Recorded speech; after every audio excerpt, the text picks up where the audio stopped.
apel të drejtoj gjithë shqiptarëve të Maqedonisë. Situata është shumë serioze dhe në asnjë mënyrë mos bëhen prej e disa shqipfolsve apo në thojza shqiptarëve të ndershëm që punojnë për gjithëkend, asesi nuk punojnë për shqiptarët. Qëllimi i tyre është që shqiptarët t'i bëjnë mish për top në betejën mes partive maqedonase. Ne nuk kemi asgjë të përbashkët si shqiptarë me agjendën e partive maqedonase. Këta shqipfolët shkuan aq larg që me fjalët më të ulta i fyen dhe i ofenduan udhëheqësit shtetëror të Shqipërisë dhe të Kosovës, dhe unë distancohem me forcë nga këto ofendime.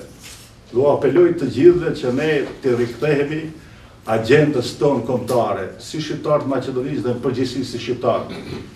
Agjenda jonë kombëtare është ta përshpejtojmë procesin integrues tonin dhe të Maqedonisë drejt Unionit Evropian dhe drejt NATO-s, dhe në mënyrë të pandërprerë të kërkojmë që të realizojmë të drejtat tona kolektive.